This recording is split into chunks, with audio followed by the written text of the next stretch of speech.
Here's your wrestling news for April 24th, 2023, and we're kicking off today with WWE, as this week will be a big one creatively speaking, with the company continuing on the road to Backlash and beginning what's been called the biggest draft in history. While Triple H is WWE's head of creative, it is entirely possible that he can be overruled by Vince McMahon, but what role does the chairman have with this draft? When Ringside News asked that question, sources within WWE said that if McMahon has been putting in ideas for the draft, they haven't been shared with the writing team yet.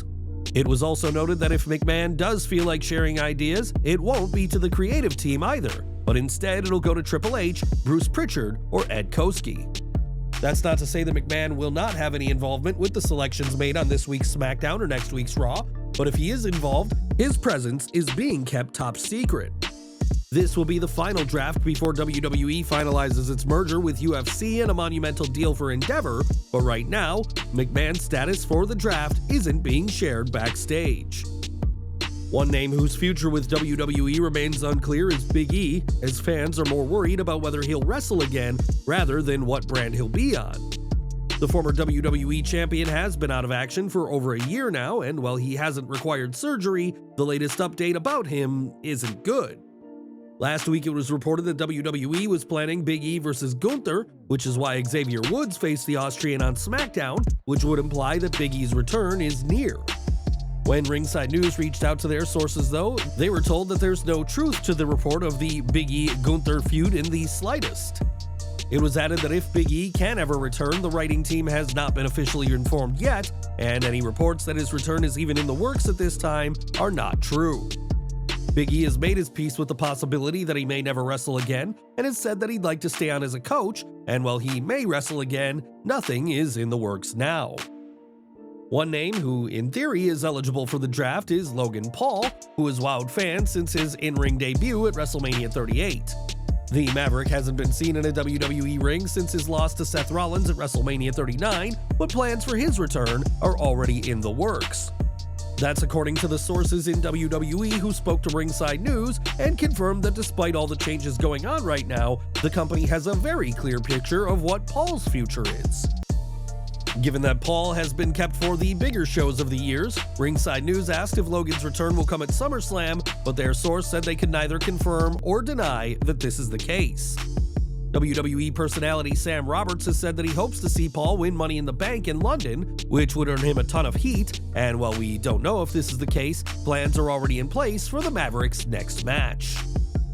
After returning to WWE in 2017, Kurt Angle spent the final years of his in-ring career as a babyface, as the fans couldn't help but respect the Olympian and his career. Even after his 2020 release, Angle has continued to appear as a good guy for WWE, but older fans will remember that Kurt was once one of WWE's top heels. During the latest edition of his podcast, Angle discussed a potential return to WWE and admitted that he is very on board with being a heel again if he has the right person by his side. "I would love to be a heel with Chad Gable, he's so entertaining. The two of us together would be unstoppable, but I'm sorry to say, if I ever came back to wrestle, I don't know if I'd be a heel." Angle went on to explain that being a heel later on in his career, as fans tend to be sympathetic to the older stars, and compared himself to The Undertaker, who fans just had too much respect for WWE to turn the dead man heel. Angle's heel work has ranged from being a comedy goofball to a serious, dangerous person in the ring, and would you like to see one more heel run from Kurt with Chad Gable? Sound off in the comments. One of the most controversial heel turns to ever take place came at WrestleMania 17, when Stone Cold Steve Austin turned on the fans and aligned himself with the evil Mr. McMahon. At the time, Austin had been creatively frustrated after years and years of playing the same, albeit popular character, but this heel turn didn't go down well with fans, and many stopped watching wrestling entirely. One person who saw Austin's heel run live was Matt Hardy, who on his Extreme Life podcast said that Austin was sure he could make the heel turn work, despite fans not wanting to boo him. Matt even went on to say that Austin trying to turn heel would be like if a company tried to turn Jeff Hardy heel, something that was always going to be difficult given how popular Steve was. By the end of the year, Austin was a face again, and pretty much back to the same character he was, but do you think Austin's heel turn worked? Or was it too much of a change for the Rattlesnake? Back to the present, and at this time, Thunder Rosa remains on the shelf with a serious back injury, which has kept the former AEW Women's World Champion out of action since last August. It wasn't too long ago that Rosa began providing Spanish-language commentary for AEW, leading some to believe that her in-ring return is near, but the latest update on her isn't good. Sean Ross Sapp of Fightful Select reports that despite recent rumors, Rosa is still not cleared to compete, and there's concern within AEW that she may have to undergo surgery. The former champion has so far been able to avoid going under the knife, but if she does have to have surgery, this will no doubt prolong her recovery process even further.